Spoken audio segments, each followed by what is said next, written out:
1944. Ukraine occidentale. Le printemps avait transformé les routes en un bourbier infâme, un mélange gluant d'argile et de schiste broyé.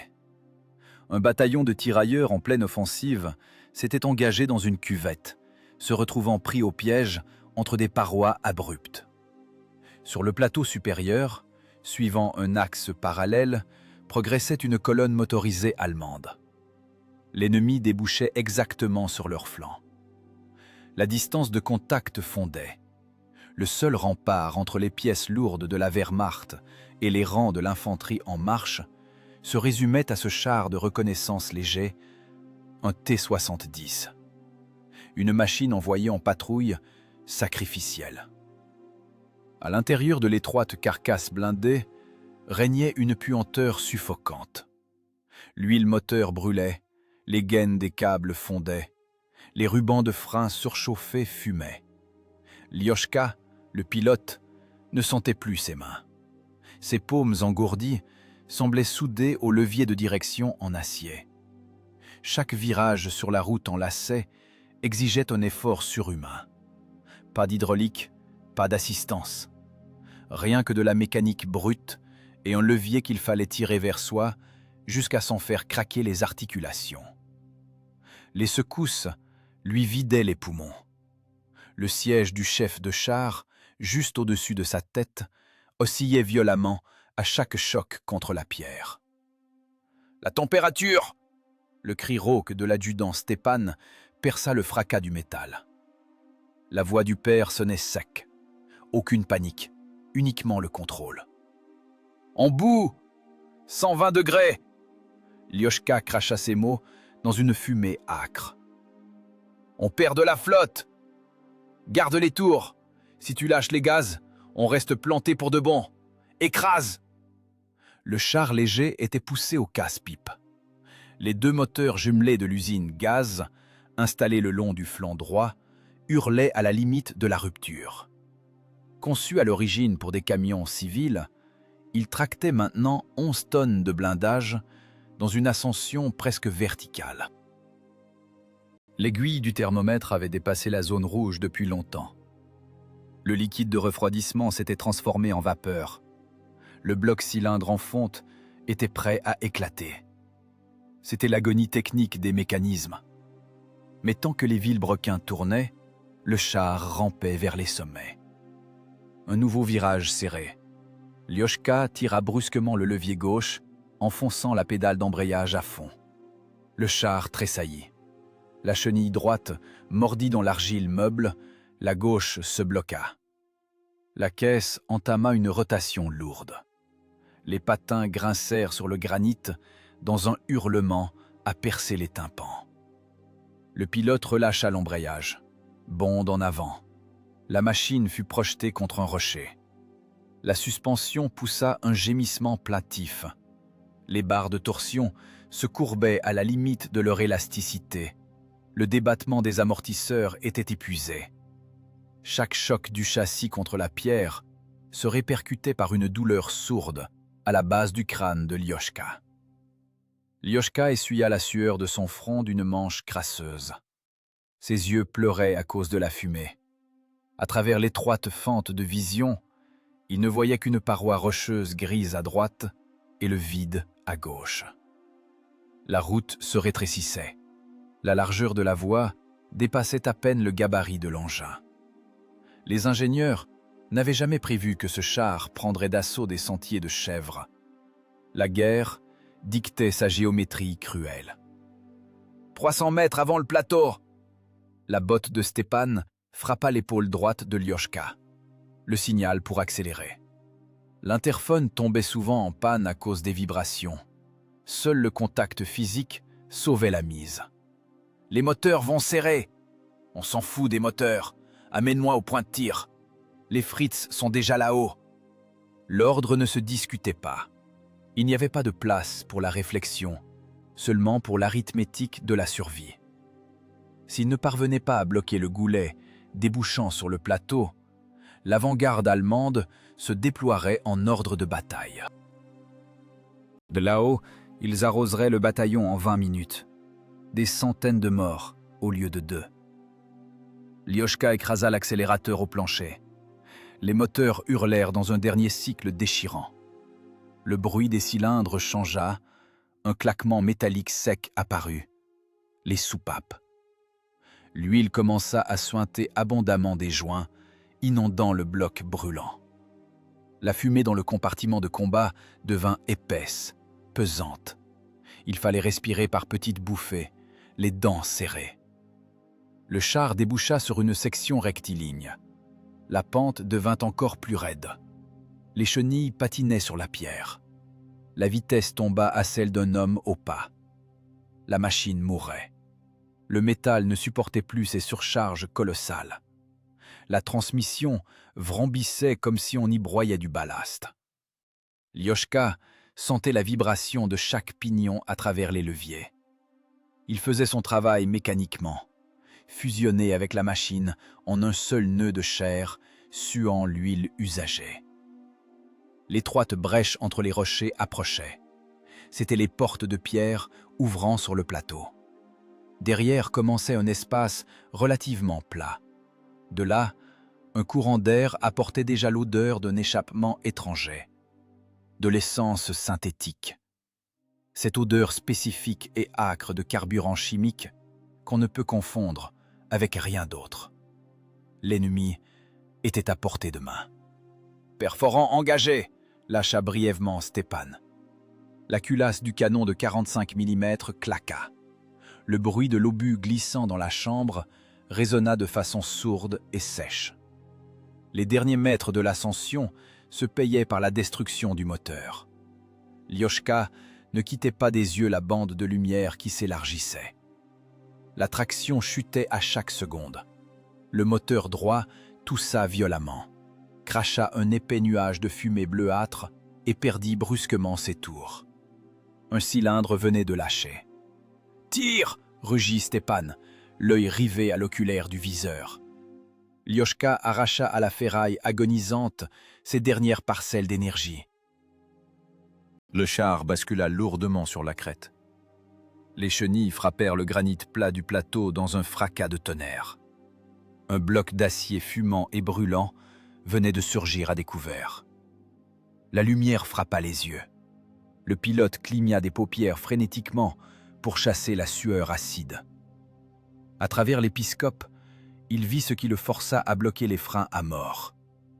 Ils étaient arrivés trop tard, de quelques secondes. L'odeur d'essence ne mentait pas. L'avant-garde ennemie avait déjà pris position. Le défilé s'était transformé en un cul-de-sac de pierre sans issue. La sortie à découvert fut aveuglante. Le soleil éclatant ricocha sur le verre sale de l'optique. Lyoshka rentra par réflexe la tête dans ses épaules. Droit devant, à bout portant, barrant l'étroite sortie du défilé, se dressait un mur gris massif. Une décharge d'adrénaline lui coupa le souffle. Le pilote tira les 2 leviers vers lui, tout en écrasant les pédales de frein. Les rubans usés mordirent les tambours brûlants. Un sifflement strident de férodo calciné retentit. Les 11 tonnes de blindage soviétique piquèrent du nez. Les patins d'acier glissèrent sur le schiste. Une gerbe d'étincelles jaillit du barbotin gauche. La machine s'immobilisa à 50 mètres du coude de la route. L'inertie projeta la poitrine de Lyoshka contre les commandes. L'air s'échappa de ses poumons dans un sifflement. Une épaisse poussière grise retombait lentement sur le blindage. Un silence visqueux s'installa, seulement rompu par le râle saccadé des moteurs en surchauffe. À travers l'étroite fente de vision, Lyoshka vit la mort. Elle avait des formes géométriques nettes et tranchées. De derrière un éperon rocheux, une masse imposante s'extrayait avec une lenteur implacable. De larges chenilles broyaient méthodiquement le granit, transformant les pierres en une farine blanchâtre. Le blindage frontal incliné renvoyait les reflets ternes d'un métal froid. Un char lourd allemand. Un panthère. 45 tonnes d'acier Krupp contre les 11 tonnes du frêle T-70. L'adversaire avait été le plus rapide. Le goulot du plateau était hermétiquement fermé. L'avant-garde ennemie occupait une position tactique idéale. À droite, une paroi abrupte, à gauche, le précipice. Au centre, un monolithe impénétrable. Sur les flancs du monstre d'acier, des silhouettes grises couraient, courbées. L'infanterie allemande se déployait intelligemment parmi les blocs de roche, prenant le défilé sous un feu croisé. L'attention de Lioshka fut captée par le tube du canon. Un tube long, anormalement épais, terminé par un imposant frein de bouche. Un canon de 75 mm. Pour ce calibre monstrueux, le mince blindage laminé de l'engin de reconnaissance n'existait tout simplement pas. Du carton face à un boulet perforant. Les lois de la physique ne laissaient aucune chance de survie. Un lourd, la voix de Lioshka se brisa en un sifflement rauque. Ses doigts blanchirent sur les leviers brûlants. « On ne percera pas de face. » « Je vois. » La voix de Stepan résonna, plate et sourde, comme le clic métallique d'une culasse. Aucune émotion, juste le constat. « Marche arrière. Derrière le rocher, vite !» Stepan ne décollait pas de l'œilleton du viseur. Dans sa tête, un calculateur froid tournait sans relâche. Un obus de 45 mm contre une plaque frontale inclinée. Chance de perforation nulle. Le projectile ricocherait, laissant une simple éraflure sur la peinture. Un duel frontal signifiait l'annihilation de l'équipage en 3 secondes. Il fallait un abri immédiat. Lioshka frappa le sélecteur de vitesse du plat de la main. Marche arrière, embrayage. Les pignons s'engrenèrent dans un craquement écœurant. Les moteurs hurlèrent, recrachant une fumée bleuâtre dans la cabine. Le char léger tressaillit et commença à reculer avec une lenteur atroce, son ventre blindé grinçant sur les rochers tranchants. Chaque mètre était une bataille. Les moteurs s'étouffaient à la limite absolue du couple. L'équipage allemand réagit instantanément. Le Panther s'arrêta net. Un épais nuage de fumée noire jaillit de ses pots d'échappement double. Le moteur Maybach rugit. La carcasse énorme du prédateur oscilla sur ses barres de torsion. Le pilote allemand faisait pivoter son châssis avec professionnalisme, présentant son front invulnérable sous un angle idéal. Un barrage absolu venait de se refermer. Puis la tourelle s'anima. Le pointage hydraulique se mit en marche. À travers le rugissement de ses propres moteurs agonisants, Lioshka sentit ce bourdonnement vibrant et grave dans sa propre chair. La mort entamait sa rotation. Le long tube glissa lentement. Le tireur du Panther cadrait froidement sa cible dans son optique de précision. Le trou noir du canon se braquait inexorablement sur la plaque frontale de la machine soviétique. « Plus vite, Lioshka !» La lourde botte de Stepan frappa le dossier du siège. « Il nous tient. Je tire tout ce que je peux. » Lioshka arrachait au mécanisme mourant leur dernier reste d'énergie. La chenille gauche glissa. Le char fit une embardée dangereuse. Le bloc rocheux salvateur se trouvait à 15 mètres derrière. 15 mètres avant l'abri. 2 secondes avant le tir mortel. Le temps devint visqueux. L'air dans la cabine était saturé d'odeurs d'huile brûlée et de sueur. Lioshka fixait l'épiscope sans ciller. La tourelle du Panther termina sa rotation. Le tube se figea. Le pilote comprit que l'ennemi les avait verrouillés. La masse énorme du char allemand écrasait physiquement leur volonté. Ce n'était pas seulement une machine, c'était un chef-d'œuvre d'ingénierie conçu pour l'extermination. Lioshka scrutait l'optique jusqu'à en avoir mal aux yeux. Il voyait chaque rivet, chaque cordon de soudure sur le blindage ennemi. Cette machine ne connaissait pas la fatigue. Les ingénieurs avaient calculé chaque millimètre d'inclinaison pour garantir le ricochet.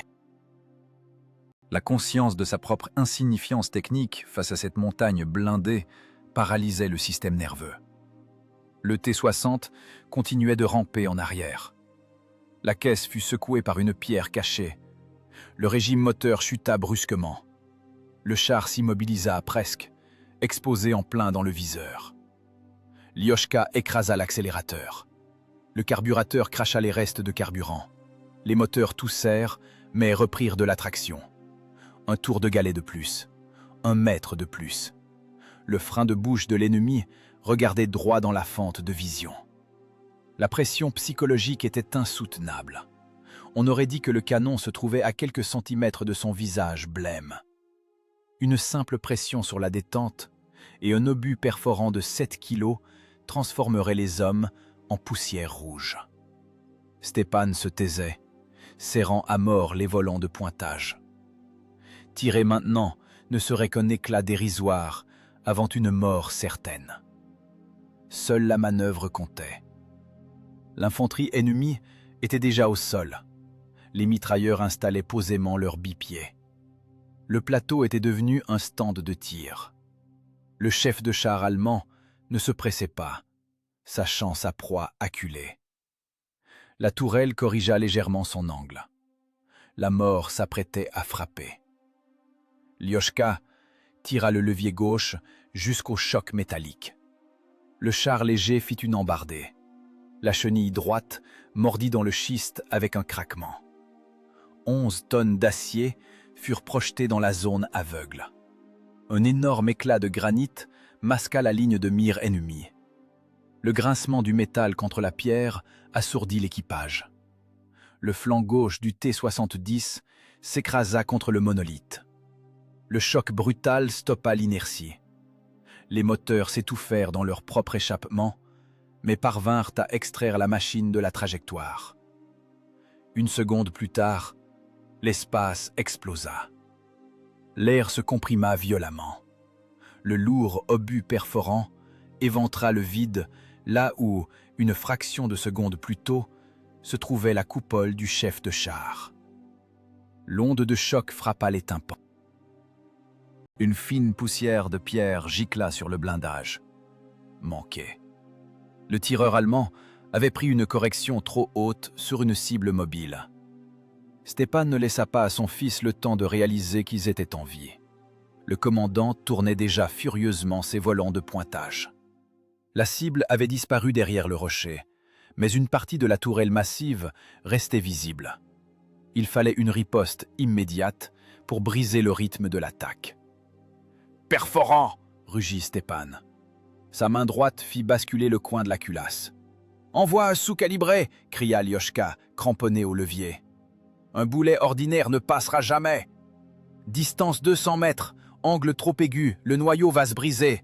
Charge un perforant de rupture, allez !» Le tintement de la lourde douille en laiton frappa les nerfs à vif. Un mouvement court, rodé par des milliers de répétitions. L'obus entra dans la culasse avec un bruit sourd. Le bloc claqua, verrouillant le tube. Le canon de 45 mm était prêt. Sur les blindés légers des premières années de guerre, ce système fonctionnait sans faille. Contre l'acier Krupp, il n'était plus qu'un tube dérisoire. On ne contourne pas la physique. L'énergie cinétique manquait pour briser ce monolithe. Lyoshka écrasa le frein, immobilisant le châssis sur la pente. La caisse se figea. Stepan se colla à l'œilleton du viseur. Le réticule se posa sur la joue droite de la tourelle ennemie, là où le blindage s'arrondissait. C'était l'unique chance microscopique d'accrocher le métal sous un angle droit, près du masque du canon. Le doigt du commandant pressa la détente. L'étroit compartiment s'illumina d'un éclair jaune. Le fracas du tir expulsa la poussière de toutes les fentes. La culasse recula avec force, éjectant la douille brûlante qui tinta sur le plancher. L'odeur de la poudre se mélangea aux vapeurs d'huile. Le ventilateur ne parvenait plus à évacuer les gaz. Une fumée toxique remplit la cabine, brûlant les yeux.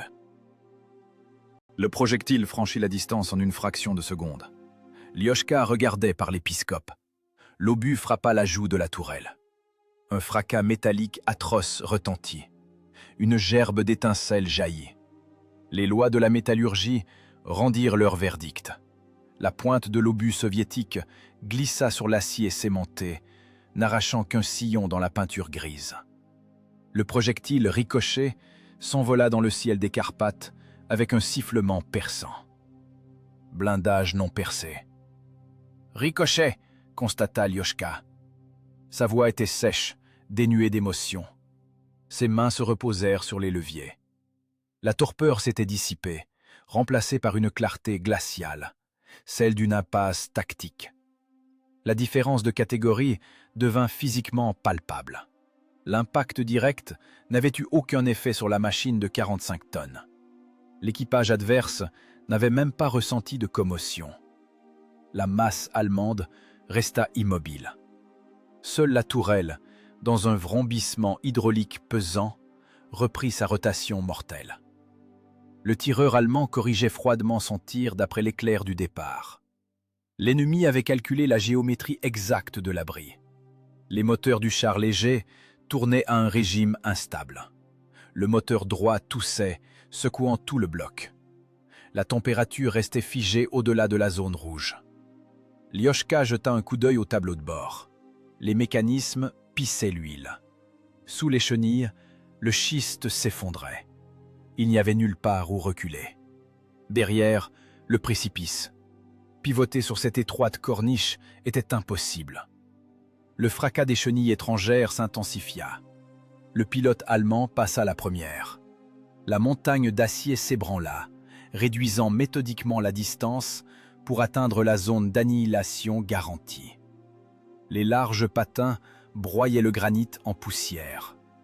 Chaque choc de la chenille allemande contre la pierre faisait trembler le plancher du char soviétique.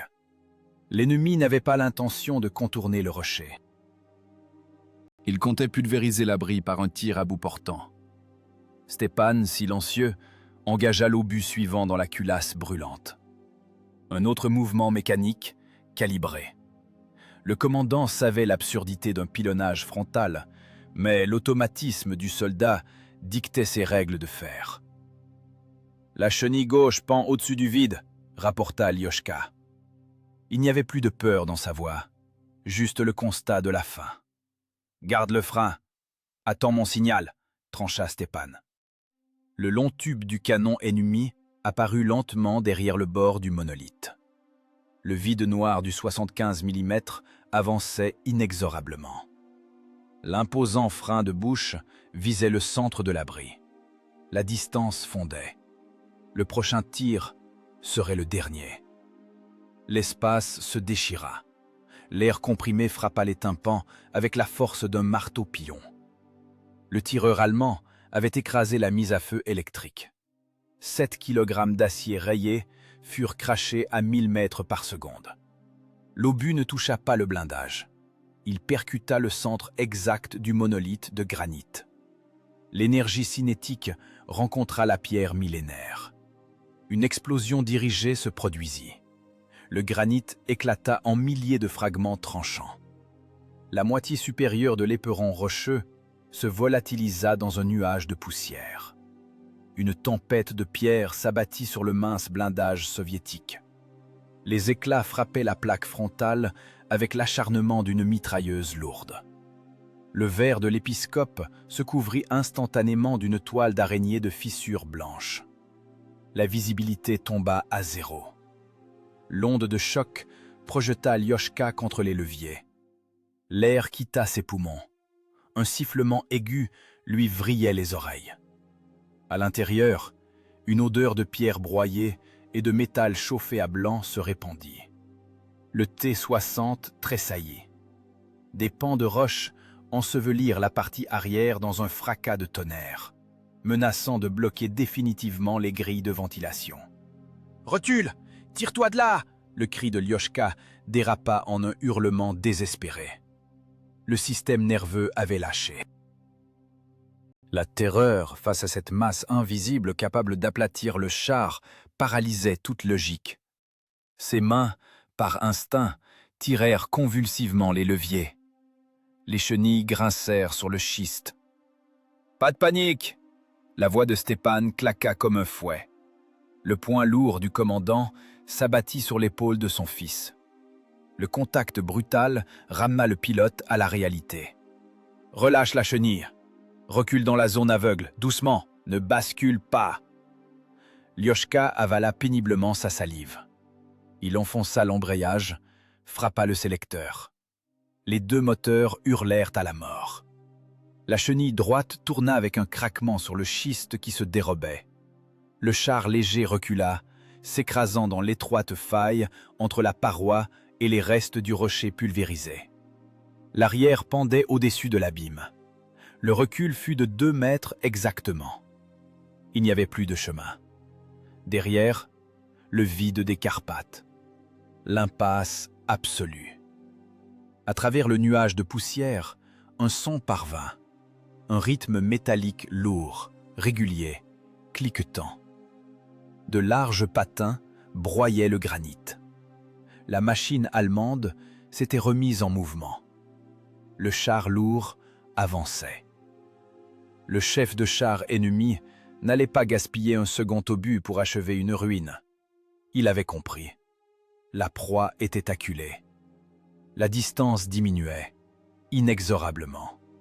50 mètres, 40 mètres. Le cliquetis métallique écrasait le moral plus sûrement qu'un tir d'artillerie. Lyoshka sentait ce rythme mortel jusque dans ses os. 45 tonnes de blindage verrouillaient l'unique issue. La route vers le plateau était définitivement barrée par ce mur d'acier. L'espace de manœuvre s'était réduit à la taille d'une tombe. Stepan avait l'œil rivé à l'œilleton en caoutchouc du viseur.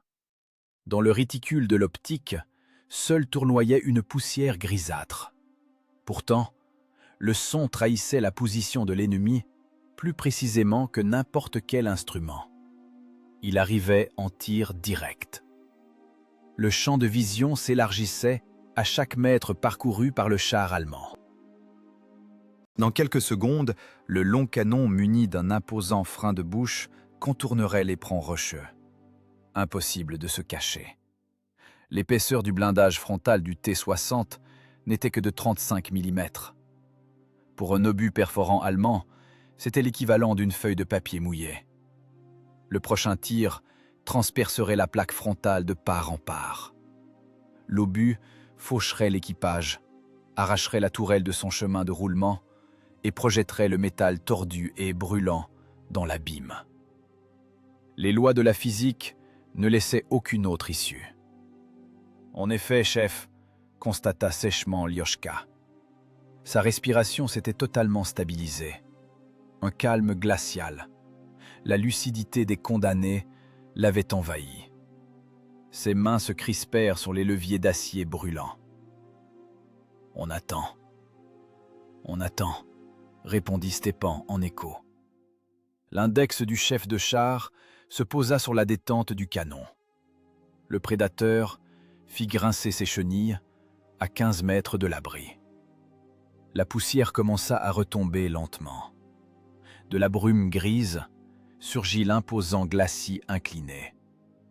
La mort les regardait droit dans les yeux. La poussière se déposait lentement sur le blindage frontal érodé. Lyoshka sentait un goût métallique dans sa bouche. Un éclat de verre du triplex brisé lui érafla la joue. Une goutte de sang rampait lentement sur sa peau sale, se mêlant à une sueur âcre. La distance avec l'ennemi s'était réduite à un point critique. L'avant-garde allemande occupait une position de tir idéale. Les larges patins du colosse s'agrippaient fermement au sol rocheux. La tourelle massive, aux plaques de blindage inclinées, achevait un ajustement millimétré de la visée horizontale. La mort avait pris la forme d'un orifice sombre de 75 mm de calibre. Nulle part où fuir, nulle part où reculer. Derrière, à peine à un demi-mètre de la plaque de blindage arrière, bâillait le vide absolu du gouffre des Carpates. Les moteurs jumelés toussaient péniblement, crachant les restes d'une fumée bleuâtre dans l'habitacle exigu. Dans la tourelle de commandement régnait un silence pesant, presque visqueux. Stepan ne regardait pas le canon ennemi. L'œil de ce militaire de carrière expérimenté balayait l'espace autour de la cible blindée. Son instinct de survie cherchait une solution tactique là où une confrontation frontale signifiait la destruction garantie de la machine. Le regard du chef de char glissa le long de la paroi abrupte du défilé. 15 mètres au-dessus de la coupole du char lourd surplombait une corniche de pierre grise. Des millénaires d'érosion éolienne avaient sculpté dans le granit monolithique un surplomb rocheux, lourd et instable. Une masse énorme de roches ne tenait plus qu'à un fil. À la base même de l'avancée, une fissure horizontale profonde et déchiquetée se dessinait. La structure de la pierre était gravement compromise. Dans la tête de l'adjudant-chef, un calculateur balistique de sang-froid s'activa instantanément. Un simple obus perforant ne percerait pas le front de la machine allemande. Cela avait été prouvé quelques secondes plus tôt. Mais une charge explosive était capable de briser la vieille roche. Un impact à la base de la fissure profonde créerait une pression de gaz excessive à l'intérieur d'un espace clos. La détonation déchirerait la roche fragilisée de l'intérieur. Des centaines de tonnes de granit s'effondreraient directement sur le toit vulnérable du compartiment moteur-transmission du char ennemi. Aucun acier croupe ne résisterait au choc cinétique d'un bloc rocheux tombant de cette hauteur. Les plaques de blindage supérieures plieraient sous ce poids colossal. C'était de l'ingénierie pure et impitoyable. Le calcul mathématique sec d'un professionnel. Obus explosif. La voix rauque de Stepan déchira le silence étouffant du compartiment de combat. La paume rugueuse du chef de char frappa la poignée, ouvrant la culasse. Une douille de laiton fumante tinta en tombant sur le plancher d'acier strié. Un nouvel obus au marquage rouge s'inséra dans la chambre brûlante. Le claquement du mécanisme de verrouillage résonna de manière sèche et tranchante dans l'espace clos. Le canon était chargé à l'explosif. Mais le calcul parfait se heurtait à la géométrie de l'espace. À cause des restes du rocher de granit brisé, la ligne de mire était totalement obstruée par une saillie rocheuse.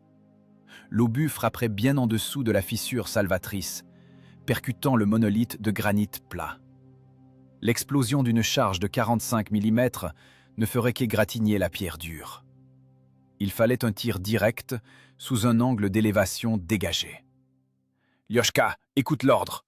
Le ton de Stepan devint glacial, dénué de la moindre inflexion humaine. « Plein gaz, tu seras découvert. Pile au centre de la route. Tu piles, tu ne bouges plus. » Le pilote mécanicien se figea. Sa respiration se coupa. Ses doigts raidis serrèrent les leviers de direction en acier mouillé jusqu'à s'en blanchir les articulations. Sortir à découvert signifiait exposer volontairement un blindage frontal de seulement 35 mm à un tir direct. Le pointeur allemand tenait déjà le bord de leur abri dans son réticule. Le canon du prédateur n'attendait que l'apparition d'une cible imprudente. La courte distance ne laissait aucune chance de rater. Le temps de réaction d'un tireur entraîné serait de moins de 2 secondes. Dans ce laps de temps infime, il fallait s'élancer au centre du sentier de montagne, stabiliser la caisse oscillant sur ses barres de torsion, viser et tirer le premier. « Chef, c'est un peloton d'exécution !» lâcha sourdement Lioshka, sans détacher son regard fiévreux du frein de bouche noire de l'ennemi qui pointait à peine derrière les rochers. « Il va nous cramer à la sortie. On est mort, tout de suite. »« On l'est déjà !» trancha Stepan, couvrant le rugissement des moteurs à bout de souffle. Aucune compassion paternelle, juste la vérité cynique d'une guerre impitoyable. Si on reste ici, on crève dans 3 secondes par un coup direct dans l'abri. Si on bondit, on a une chance de l'emporter avec nous. Fais ce que je te dis. Bras droit à fond. Jette la machine au centre. Dans la boîte d'acier étroite et puant le roussi, seule subsistait la discipline de fer. Le chef de char avait calculé la seule voie de salut possible. L'ordre sonnait comme une condamnation à mort définitive, mais il était impossible de ne pas obéir. L'automatisme d'un équipage de carrière s'avéra bien plus fort que la peur animale. Yoshka avala une salive amère, imprégnée d'une odeur de poudre brûlée. La terreur panique disparut, laissant place à un vide glacial. Il ne restait que la mécanique sèche des gestes appris. La cause, un ordre direct du chef. L'action, une impulsion brutale sur les commandes. Les faits, un pas au-devant de l'obus. Le pied gauche, dans sa lourde botte, écrasa avec force la pédale d'embrayage principale. La main droite frappa d'un coup sec le levier récalcitrant de la boîte de vitesse. La première s'enclencha dans un craquement métallique sonore et douloureux. Les pignons usés des synchroniseurs hurlèrent. Les 2 moteurs d'automobile s'étouffaient par manque d'oxygène dans l'air enfumé, mais continuaient obstinément à faire tourner leur lourd vilebrequin. La température du liquide de refroidissement avait depuis longtemps dépassé la zone critique sur le cadran.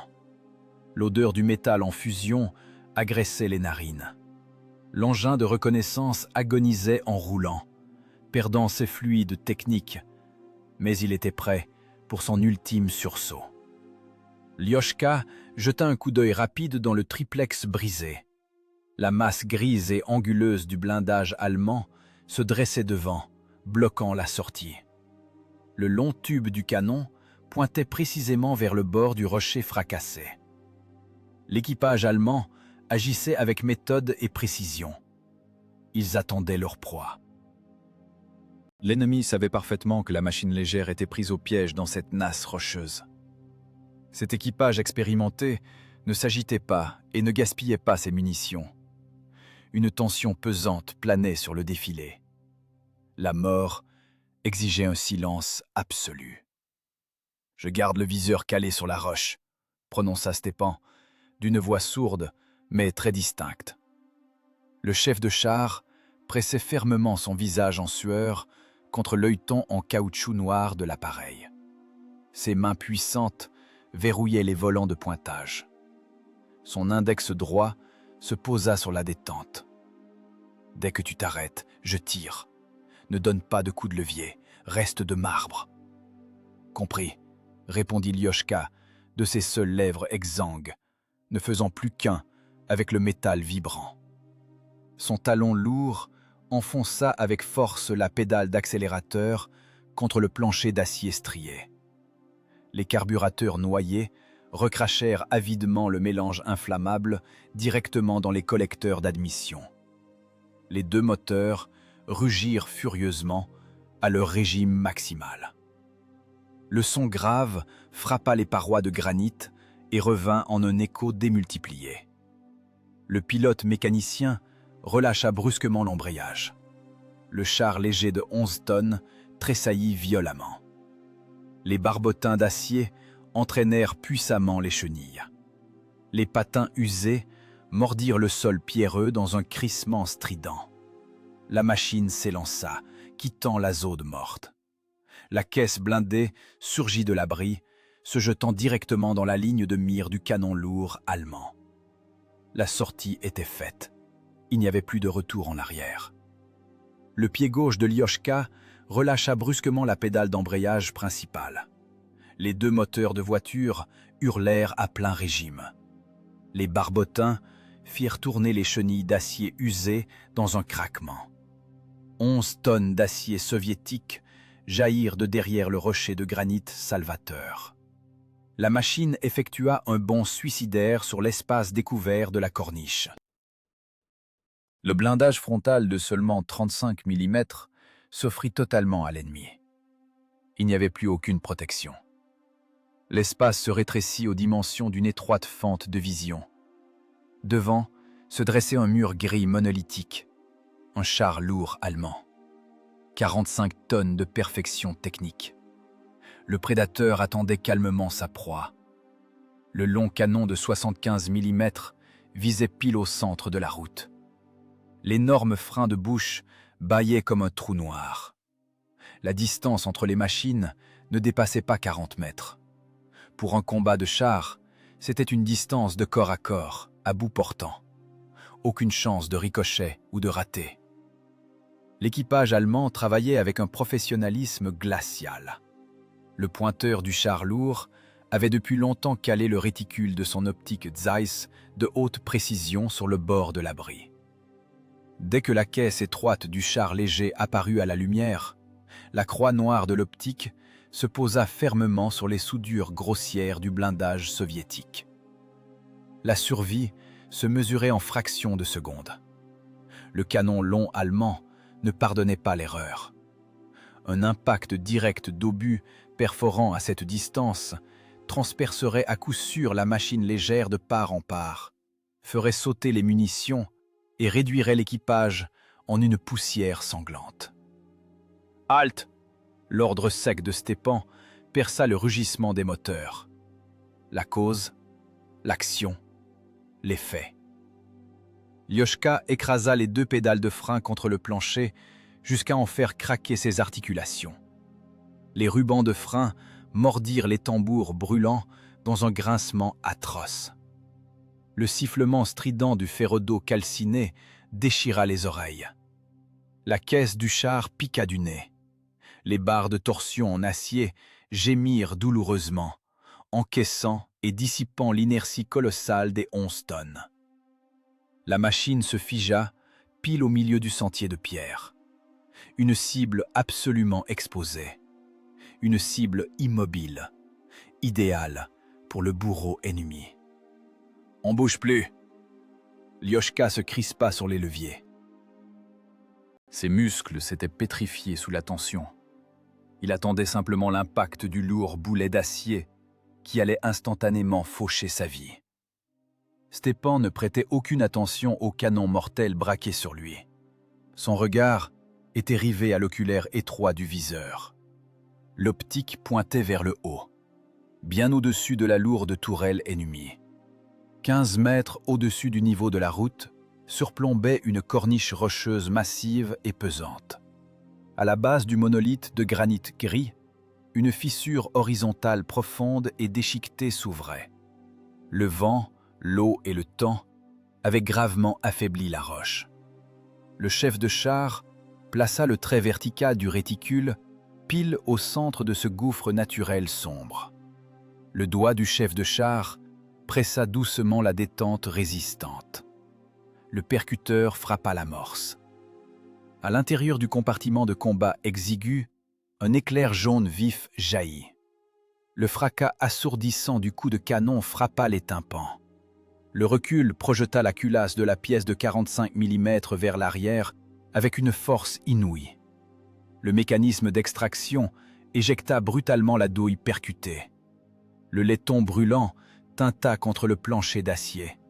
Une épaisse fumée de poudre acide envahit instantanément l'habitacle, brûlant les yeux. L'obus explosif quitta l'âme brûlante du canon. Sa trajectoire s'éleva brusquement, passant bien au-dessus du blindage incliné du char allemand.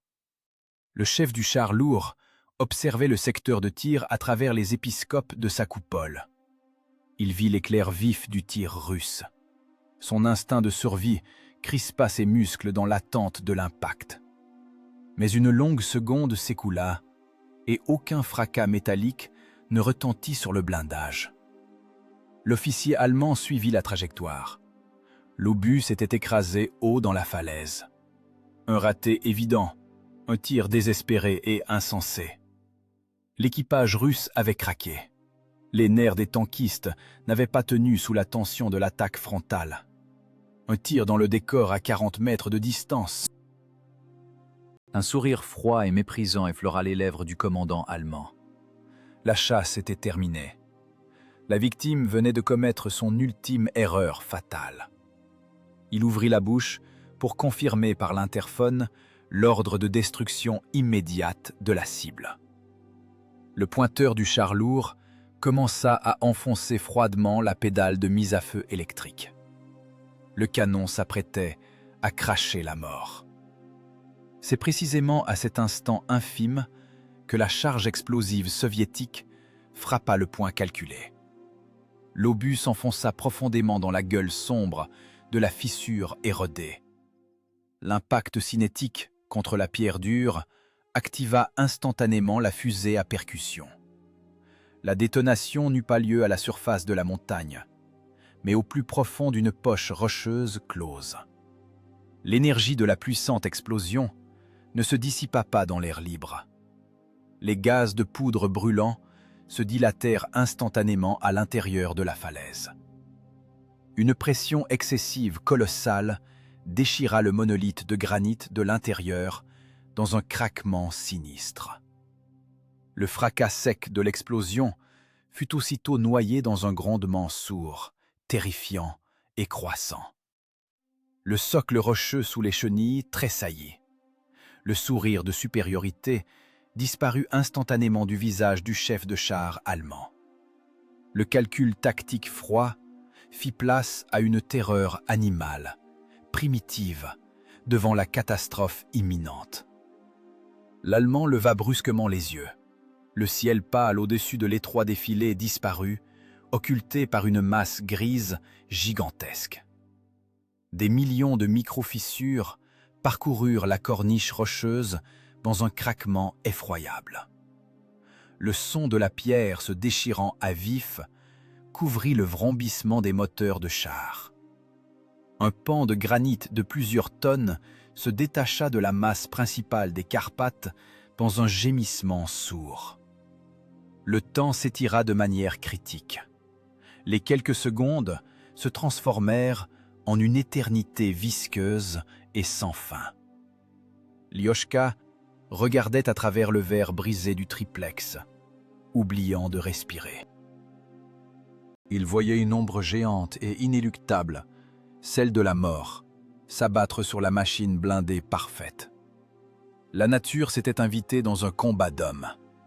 Les lois rigoureuses de la balistique cédaient la place à la force absolue de la gravité terrestre. Le rocher immense entama sa courte chute libre, droit sur le toit vulnérable du compartiment moteur et le mince blindage supérieur de la tourelle du char lourd allemand. La masse colossale de granit érodé se détacha de son socle rocheux. La gravité reprit instantanément ses droits absolus, réclamant ce qui appartenait à la montagne depuis des millénaires. Des centaines de tonnes de roches denses et lourdes se précipitèrent vers le bas. L'air dans l'étroit défilé des Carpates se comprima, émettant un grondement sourd et viscéral, semblable au gémissement d'un mécanisme titanesque. La chute dura moins d'une seconde, mais pour les hommes enfermés dans leur boîte d'acier sur l'étroite corniche, le temps s'étira jusqu'aux limites de la perception humaine. L'ombre massive du pan détaché engloutit totalement la lumière du soleil, recouvrant le sentier pierreux. 45 tonnes d'acier allemand parfait se retrouvèrent au cœur même d'une catastrophe naturelle. Le pointeur allemand n'eut pas le temps d'écraser la pédale de mise à feu électrique. L'équipage entraîné de la machine lourde n'eut même pas le temps de réaliser sa propre fin inéluctable. Aucun réflexe rodé, aucune instruction militaire ne pouvait annuler les lois implacables de la physique. La mort s'abattit d'en haut, sous la forme d'un mur de granit monolithique. L'impact. Le son de cette collision dépassait les limites de la perception normale. Ce n'était pas le claquement d'un tir d'artillerie, ni le fracas retentissant d'une bombe d'aviation. C'était un craquement primitif, déchirant les tympans, celui de la croûte terrestre qui se brise, mêlé au hurlement strident du métal broyé. L'énergie cinétique de centaines de tonnes de pierre, multipliée par l'accélération de la pesanteur, percuta le blindage Krupp. Ce chef-d'œuvre d'ingénierie, conçu pour une domination totale sur le champ de bataille, fut écrasé avec la facilité d'une canette de fer blanc vide. Les minces plaques de blindage supérieur des compartiments moteurs et de combat s'effondrèrent vers l'intérieur instantanément, n'offrant pas la moindre résistance aux rochers en chute. Les épaisses plaques latérales de la tourelle massive se bombèrent et éclatèrent le long des soudures pourtant robustes dans un fracas assourdissant. Les étincelles du métal qui se déchirent se mêlèrent à la poussière de pierre projetée. Le lourd canon de 75 mm se brisa net à la base de la tourelle et retomba sans vie sur le côté. La surpression instantanée à l'intérieur de la caisse, en train de s'écraser, arracha les lourds écoutilles de tourelle de leur charnière massive. Les barres de torsion de la suspension, conçues pour des surcharges de combat colossales, claquèrent l'une après l'autre dans une série de détonations sèches, impossible la distinguer d'une rafale de mitrailleuses lourdes. Les galets de roulement furent enfoncés dans le socle de granit de la route dans un craquement sinistre. Les larges chenilles ne résistèrent pas à la tension monstrueuse. Les axes d'acier sautèrent de leur logement. Les patins massifs volèrent en éclats dans toutes les directions comme une mitraille mortelle, fauchant les bords des rochers voisins.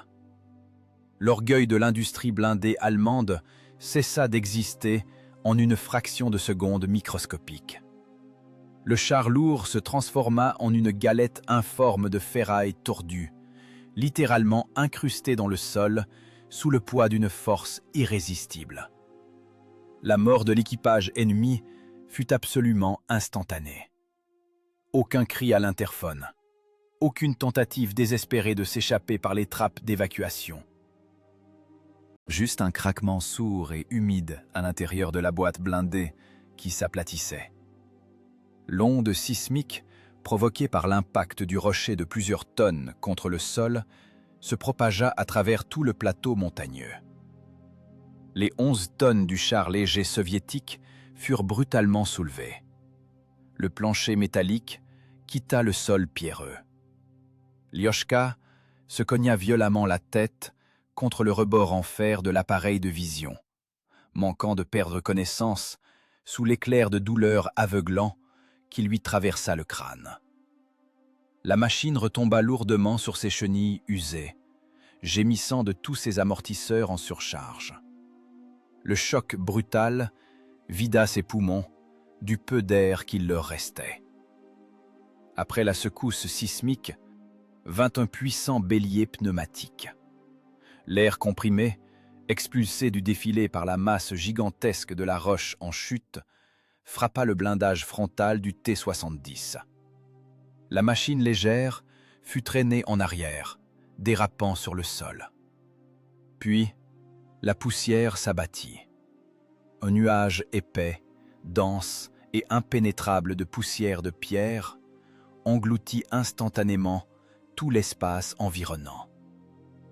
Le jour se transforma en une nuit grise, absolument aveugle. La poussière s'infiltrait par chaque fente, par chaque rivet de la caisse blindée meurtrie. Elle boucha instantanément les triplex brisés, privant totalement l'équipage de toute visibilité. Dans l'habitacle exigu, l'air devint irrespirable. Lyoshka fut pris d'une toux sèche et déchirante, crachant sur sa combinaison maculée d'huile une salive visqueuse mêlée de poussière de schiste amère. Ses yeux le brûlaient insupportablement, comme s'ils étaient pleins de verre pilé. La mécanique, elle aussi, commença à s'étouffer rapidement. Les filtres à air furent colmatés par cette farine grise. Les carburateurs aspirèrent avidement la poussière au lieu d'oxygène pur. Le moteur d'automobile droit hoqueta péniblement, tressaillit violemment sur ses supports, cracha un nuage de fumée noire dans l'habitacle et cala définitivement. Le moteur gauche continuait de se débattre dans des convulsions agonistiques, perdant ses tours à chaque seconde qui passait. « Arrière ! La voix rauque et brisée de Stepan perça avec peine le fracas continu des pierres qui continuaient de s'ébouler. Le chef de char toussait comme si ses poumons partaient en lambeaux. « Bras arrière, on va se faire ensevelir !» L'ordre impérieux ramena Lyoshka à la dure réalité. Les réflexes d'un pilote mécanicien professionnel fonctionnèrent sans faille. À l'aveugle, se fiant uniquement à sa mémoire musculaire, il tira les leviers d'acier vers lui. Il écrasa la pédale d'embrayage principale jusqu'à la douleur. D'un coup sec, il enclencha la marche arrière. Le seul moteur encore en marche hurla sous l'effort, tentant de déplacer la machine mutilée. Les chenilles patinèrent avec un sifflement sinistre sur la couche de poussière de pierres fraîches. Le char recula lentement, par saccades lourdes, s'éloignant de l'épicentre de l'effondrement mortel. La caisse frottait contre la paroi rocheuse par son flanc gauche, projetant des gerbes d'étincelles qui s'éteignaient aussitôt dans l'épais brouillard gris. Le fracas fit progressivement place au bruissement sec des gravats qui glissaient. Lyoshka stoppa le char en écrasant les freins brûlants. Dans le silence relatif qui s'installa, on n'entendait plus que le martèlement irrégulier du moteur agonisant et la respiration lourde et sifflante de deux hommes exténués. La manœuvre tactique était terminée. Quand le rideau de poussière commença lentement à se dissiper, un tableau de destruction totale se révéla. Le goulot étroit du défilé était totalement obstrué par des blocs de granit gigantesques. La hauteur de cette barrière de pierre infranchissable dépassait largement 3 hauteurs d'hommes. Un mur monolithique gris barrait définitivement la route de montagne. Sous la base de cet éboulement colossal, le lourd prédateur ennemi resterait à jamais enseveli. Mais l'essentiel ne résidait pas dans la destruction d'un seul engin blindé. La colonne motorisée allemande, qui s'étirait sur des kilomètres derrière l'avant-garde anéantie, se retrouvait piégée dans une impasse absolue. Faire demi-tour aux camions et à l'artillerie sur cette étroite corniche au-dessus du précipice était physiquement impossible. Toute progression vers l'avant était exclue. La carte topographique des lieux ne correspondait plus à la réalité. La nature, dirigée par le calcul précis d'un tankiste soviétique, avait refermé la souricière de pierre. Des centaines de fantassins et des dizaines de véhicules avaient perdu toute mobilité. La route était définitivement coupée pour l'ennemi. La géométrie de la guerre venait de changer à jamais. Un épais rideau de poussière de granit flottait encore dans l'air quand un craquement sec et cinglant déchira le silence de mort. L'infanterie allemande se remit instantanément du choc initial. Au fracas de l'effondrement colossal succéda le feu furieux et désordonné de dizaines d'armes légères. Les soldats de la Wehrmacht tiraient au jugé à travers la suspension opaque qui retombait lentement. Une tempête de plomb s'abattit sur le blindage meurtri du char léger soviétique. Les balles claquaient contre les plaques frontales inclinées avec un bruit sec et métallique, semblable au coup précipité de lourds marteaux d'acier sur un baril de fer vide. L'ennemi avait clairement pris la mesure de la catastrophe. La colonne motorisée se retrouvait piégée, bloquée net dans cet étroit défilé des Carpates. Un amas rocheux de plusieurs tonnes barrait l'unique voie de progression. Le piège s'était refermé pour de bon.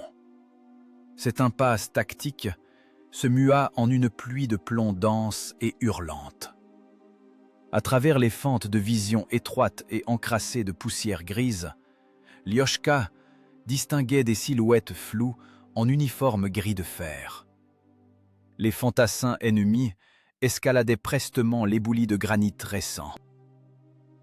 Ils grimpaient sur les pierres encore brûlantes et friables, cherchant à occuper une position dominante au-dessus de leur cible blindée. Les mitrailleuses polyvalentes allemandes entrèrent en action. Le son caractéristique de leurs longues rafales, ce déchirement sonore semblable à une scie circulaire géante, commença à labourer méthodiquement le sol pierreux autour de la machine immobile. Les ricochets arrachaient des gerbes d'étincelles aux schistes broyés. Le mince blindage laminé du T-60 tenait bon face au calibre standard des fusils, mais la densité du feu augmentait de façon exponentielle. L'ennemi atteignait la crête du remblai. De ce point haut, ils avaient désormais la possibilité de cribler en tir plongeant les fines plaques de blindage du toit du compartiment moteur. « La dépression! Recule dans le creux derrière nous !» L'ordre de Stepan fut noyé dans le fracas métallique incessant des balles contre la tourelle. Le chef de char ne lâchait pas les volants de pointage, mais il ne tirait pas. Gaspiller son stock critique et dérisoire d'obus à fragmentation sur une infanterie dispersée aurait été une erreur tactique impardonnable. L'équipage avait besoin d'une position défilée. Lyoshka tira violemment sur les 2 leviers de direction, les phalanges blanchies par l'effort. Son pied gauche écrasa la pédale d'embrayage durcie, tandis que sa main droite engageait de force la marche arrière. Le seul moteur encore en vie s'enroua, crachant d'épais nuages de fumée bleuâtre et âcre dans le compartiment de combat. Les chenilles d'acier patinèrent avec un sifflement strident sur l'épaisse couche de poussière de roche. Le char léger commença à reculer, avec une lenteur atroce et des soubresauts saccadés, vers une petite dépression naturelle entre les rochers. Ce creux peu profond offrait un abri minimal contre les tirs croisés venant d'en haut. Chaque geste mécanique résonnait comme une douleur aiguë dans les muscles épuisés du pilote. Il travaillait au-delà des limites de l'endurance humaine. Une nouvelle rafale de mitrailleuses s'écrasa sur le glacis avant. Des dizaines de grammes de métal brûlant cherchaient la moindre faille dans la protection. Le bloc de verre feuilleté de l'épiscope de Lyoshka était déjà couvert d'une toile d'araignée opaque de fissures profondes après l'explosion proche d'un obus ennemi. Le verre blindé avait totalement perdu sa structure et sa résistance. Une balle perforante à noyau d'acier frappa exactement au centre de ce point faible. L'énergie cinétique pulvérisa ce qu'il restait de protection. Le claquement sec du verre qui éclate retentit à quelques centimètres du visage du pilote. Une poussière de verre fine et tranchante gicla à l'intérieur de la cabine exiguë. La balle de plomb, déformée et déchirée, perdit une partie de sa vitesse, mais transperça la toile de la combinaison et s'enfonça dans l'épaule gauche de Lyoshka avec un craquement sourd et humide. Le choc physique projeta l'homme en arrière. Son dos heurta brutalement la cloison métallique du compartiment moteur, au point de lui faire craquer les vertèbres. L'air quitta ses poumons dans un court sifflement. Ses mains engourdies glissèrent involontairement des leviers d'acier. Le char, hors de contrôle, eut un soubresaut, roula lourdement au fond du creux salvateur et s'immobilisa. La douleur n'existait pas durant la première seconde. Lyoshka ne ressentit qu'un choc sourd et massif, comme si on lui avait enfoncé une broche de fer chauffée à blanc dans l'articulation. Puis vint une brûlure insupportable, lancinante. Un sang chaud et épais se mit à couler abondamment le long de son bras gauche. Des gouttes rouges sombres maculèrent le métal gris du tableau de bord et les poignées des embrayages de direction. L'odeur ferreuse et spécifique du sang frais supplanta instantanément les vapeurs âcres d'huile moteur et l'odeur de poudre. Lyoshka serra les dents et tenta de forcer son bras inerte à revenir sur le levier gauche. Les fibres musculaires déchirées par la balle refusèrent d'obéir. Les doigts de sa main gauche se recroquevillèrent, impuissants, incapables de se refermer. À cet instant, la mécanique rendit l'âme pour de bon. Le dernier moteur, poussé à bout par des surcharges extrêmes, le manque d'oxygène et une température dépassant largement la zone rouge, émit un bruit terrifiant. À l'intérieur du bloc-cylindre en fonte brûlante, quelque chose rompit dans un grincement assourdissant. Un choc métallique d'une force inouïe ébranla toute la carcasse de 11 tonnes du char léger. Une bielle rompue transperça de part en part le carter. Les restes d'huile noire et épaisse se déversèrent directement sur les éléments incandescents de l'échappement, s'évaporant instantanément en une fumée blanche et dense. Le moteur eut un dernier sursaut convulsif sur ses supports arrachés, puis se tut. Un silence de mort, effrayant, s'installa du côté du compartiment moteur. Le cœur mécanique de la machine soviétique s'était arrêté pour toujours. Le char se transforma instantanément en une boîte d'acier immobile. La génératrice cessa de produire du courant. L'ampoule terne de l'éclairage de bord vacilla et s'éteignit, plongeant le compartiment de combat exigu dans une pénombre étouffante. La dynamique du combat s'annula. L'infanterie ennemie continuait d'arroser de plomb cette cible aveugle et immobilisée, réduisant méthodiquement la distance. La manche gauche de la combinaison de Lyoshka était trempée.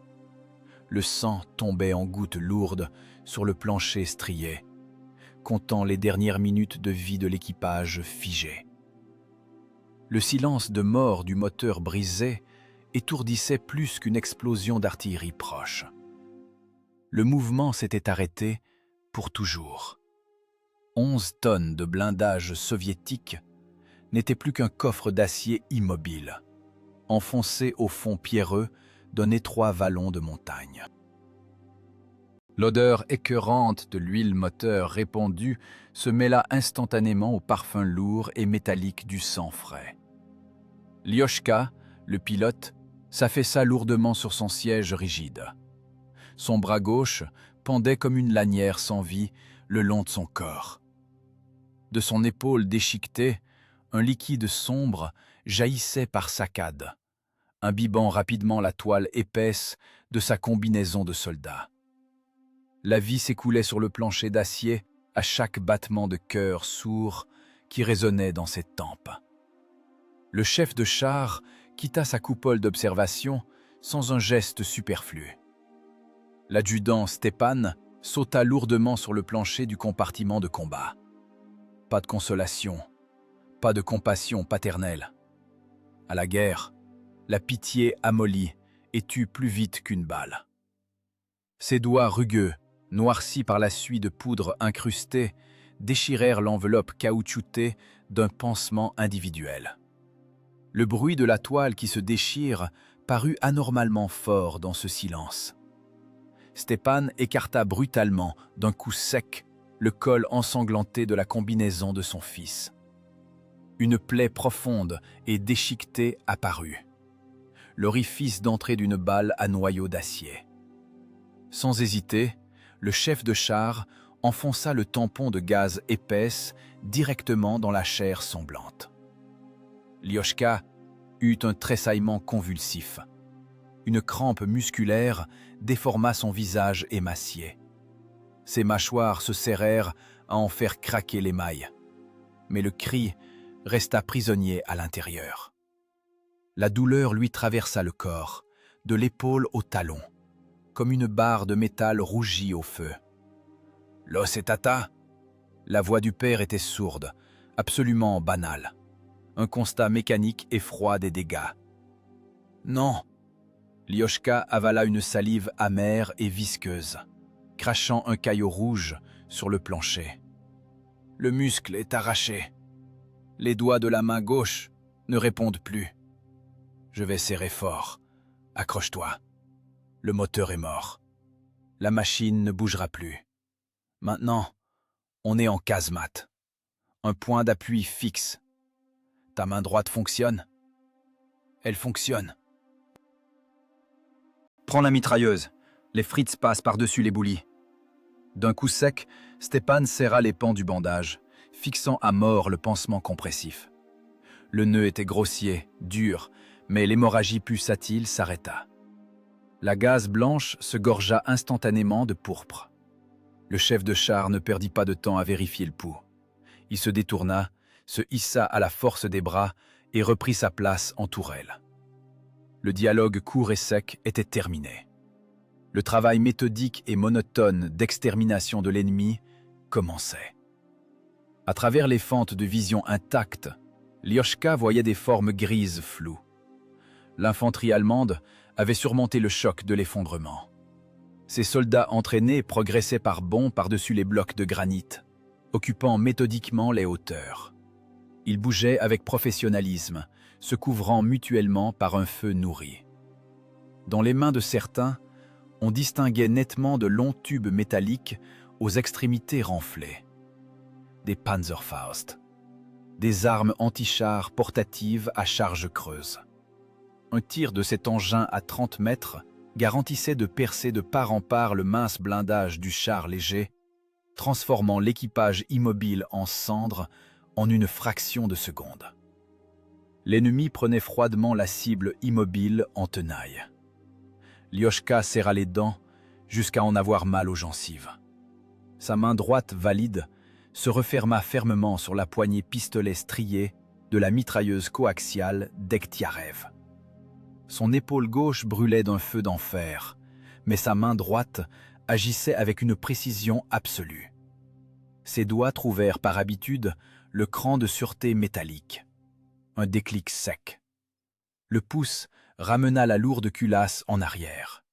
Le chargeur tambour était plein. Le pilote colla son front moite et brûlant contre le métal froid de la lunette de visée. Dans le réticule apparut l'uniforme gris d'un soldat ennemi épaulant son tube lance-grenade. L'index pressa la détente avec souplesse, sans à-coups. Le percuteur frappa l'amorce. La mitrailleuse s'ébroua dans un rythme mécanique et rigide, crachant son plomb incandescent. Une courte rafale, 3 balles. Le mécanisme d'éjection expulsa les douilles de laiton dans un tintement métallique. L'air de la cabine se remplit instantanément de l'odeur acide et piquante de la poudre brûlée.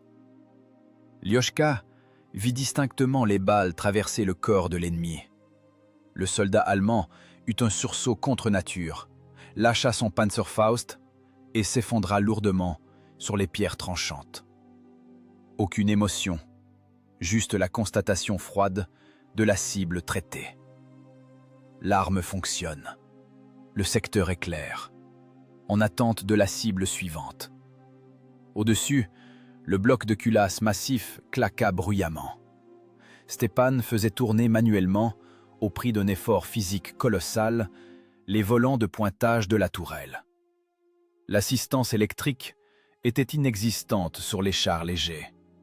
La rotation du dôme d'acier ne reposait que sur la force musculaire du chef de char. Des gouttes de sueur lourdes et âcres brûlaient les yeux de l'adjudant, traçant des sillons clairs sur son visage couvert de suie épaisse. Sa respiration n'était plus qu'un râle saccadé. Dans la culasse brûlante du canon de 45 mm, il glissa le dernier obus à fragmentation. Les munitions s'épuisaient. Il ne restait plus que des obus perforants, totalement inutiles contre une infanterie dispersée. Stepan verrouilla dans son réticule un groupe compact de 4 soldats tentant de contourner le char mort par le flanc droit à l'abri d'un éperon rocheux. Une brève pression sur la pédale de tir. Le fracas assourdissant du coup de canon ébranla la carcasse figée du blindé. Recul brutal de la culasse. Tintement de la douille vide sur le plancher. L'obus frappa exactement le centre du rocher derrière lequel se terraient les Allemands. La charge explosive brisa l'enveloppe métallique en centaines d'éclats meurtriers. La mitraille de l'acier, multipliée par les éclats de pierre, faucha net le groupe ennemi. Des cris de douleur brefs et déchirés furent instantanément noyés dans l'écho de l'explosion. « Plus d'explosifs ! cria Stepan d'une voix sourde, sans décoller son visage fiévreux de l'œilleton en caoutchouc. On passe à la mitrailleuse. Économise les munitions. Ne tire que si tu es sûr. Je passe à l'arme de poing. La défense était muée en une routine rude et épuisante. Les douilles vides jonchaient le plancher métallique en une couche continue. Elles glissaient sous les semelles des lourdes bottes de cuir, produisant un crissement agaçant. Stepan abandonna le canon inutile. Le chef de char sortit de son étui son lourd pistolet Tokarev et commença à tirer avec précision par la fente de vision de la tourelle. 8 coups. Changement rapide de chargeur. Les détonations sèches et sourdes se confondaient avec le crépitement continu des rafales de Lioshka. Le pilote n'entendait plus rien. La commotion proche et la perte massive de sang avaient déconnecté son appareil auditif. Ses oreilles n'étaient plus remplies que d'un sifflement aigu et ininterrompu. Sa vision s'était réduite aux dimensions d'un tube étroit. Le monde entier se résumait à un réticule fin et à des taches grises qu'il fallait détruire immédiatement. La pression sur la détente intervenait une fraction de seconde avant que son cerveau épuisé ne puisse formuler un ordre conscient. La mémoire musculaire avait totalement remplacé la raison. L'épuisement physique avait atteint sa limite biologique absolue. L'air manquait cruellement. Les ventilateurs étaient à l'arrêt et la cabine était saturée d'une fumée de poudre bleuâtre et toxique. Chaque inspiration brûlait les poumons comme une gorgée d'acide. Ces hommes n'étaient plus que les appendices vivants d'un mécanisme de mort, tenant leur position uniquement par l'automatisme des militaires de carrière. La machine morte continuait de mordre avec fureur. Ce char léger, immobile, suintant l'huile et le sang humain, barrait le passage, empêchant l'infanterie ennemie supérieure en nombre de percer. Pas un pas en arrière. Juste l'extermination méthodique et froide de chaque cible apparaissant dans le viseur. Les rochers de granit autour du creux avaient noirci sous le sang et la suie. L'ennemi commençait à ralentir le rythme de ses assauts, se heurtant sans cesse à un mur de plomb précis et à l'obstination glaciale de 2 professionnels épuisés. 40 minutes d'un enfer absolu. Le temps avait perdu toute signification physique, compressé en une succession infinie de détonations sourdes, de cliquetis de douilles et de toux étouffantes. Les munitions de la mitrailleuse coaxiale étaient épuisées jusqu'à la dernière cartouche. Le dernier tambour s'était vidé, produisant le déclic métallique sec d'un tir à vide.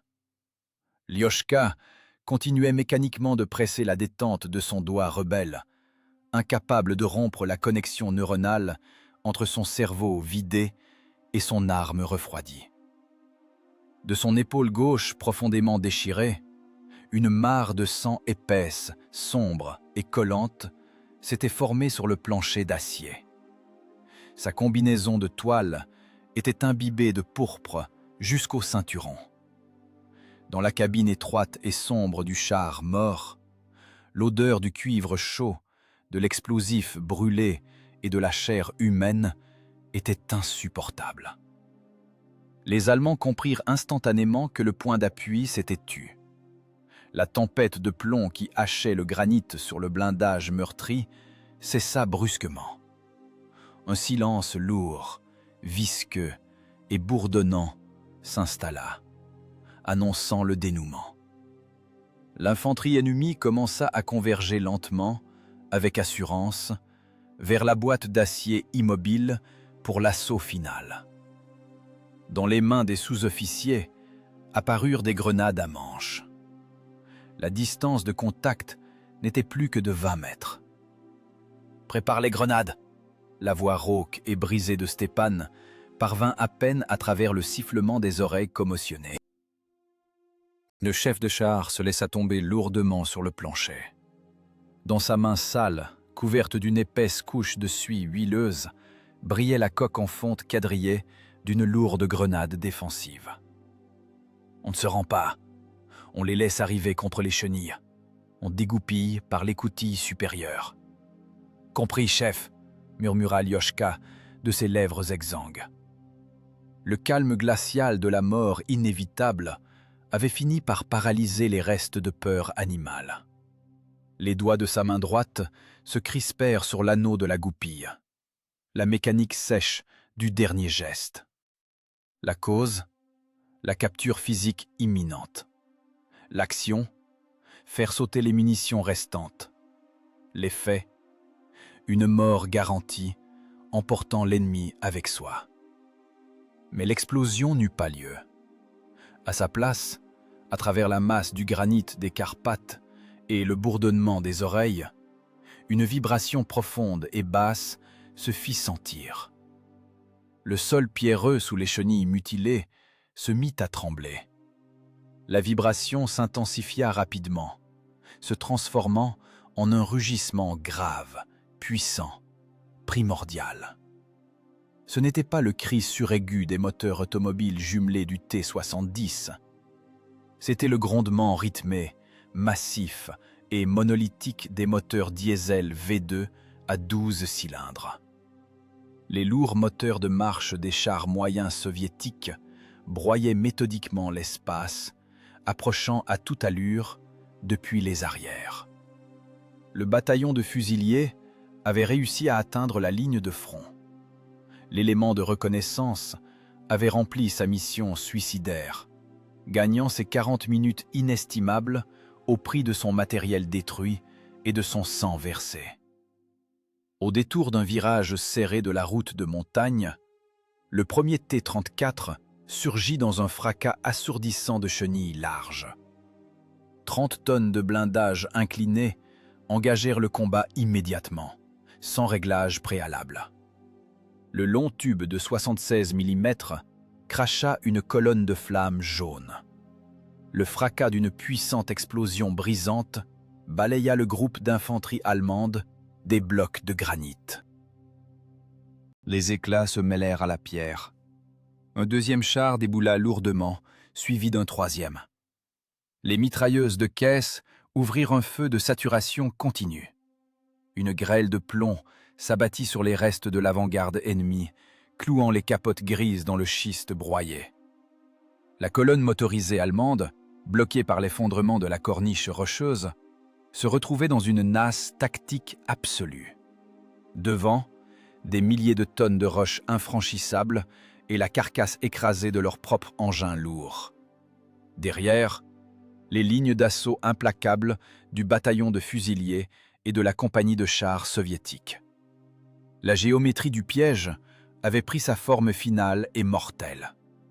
Le défilé s'était transformé en un sac de pierre pour l'extermination systématique de l'ennemi piégé.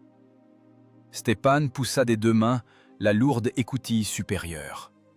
Le couvercle d'acier massif bascula en arrière dans un grincement. L'air froid et pur de la montagne s'engouffra instantanément dans le compartiment de combat étouffant, chassant agressivement la fumée de poudre. Le chef de char se hissa sur ses bras tremblants et épuisés, bascula lourdement par-dessus le bord de la coupole meurtrie et s'écroula sur le blindage avant.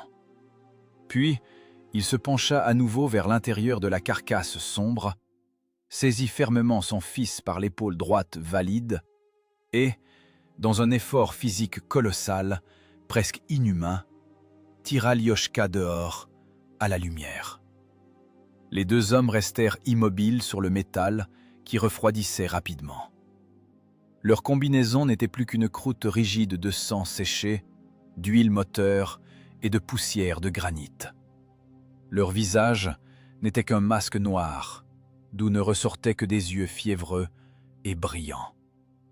Le fracas du combat qui s'était engagé s'éloignait peu à peu vers l'intérieur du plateau rocheux. Les chars soviétiques achevaient méthodiquement l'ennemi pris au piège, broyant sous leurs larges chenilles le matériel et les hommes de la Wehrmacht. Et ici, près du barrage de granit, un vide assourdissant, lourd et vibrant s'installa brusquement. C'était ce silence particulier qui pèse sur les tympans bien plus qu'un tir d'artillerie direct. Un vide émotionnel absolu après avoir franchi la dernière frontière des capacités humaines. Pas d'étreinte joyeuse, pas de grands mots sur un sauvetage miraculeux, juste la respiration lourde, hachée et rauque de deux professionnels de la guerre survivants, et le cliquetis sourd et rythmique du métal blindé qui refroidit. 11 tonnes d'un blindage léger et vulnérable, propulsé par 2 moteurs automobiles usés, avaient stoppé net la progression d'une armada motorisée pesante.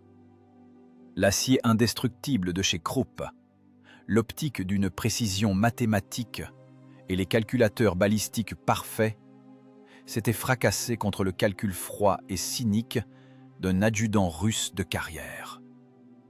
Un esprit analytique sec, multiplié par un mépris absolu de sa propre mort et un réflexe guerrier poussé à l'automatisme parfait, avait fini par briser l'échine d'une puissance technique supérieure. Cette mission tactique impossible avait été résolue au seul prix du fer brûlé, des tendons déchirés et du sang versé. Le verrou de montagne n'avait pas cédé.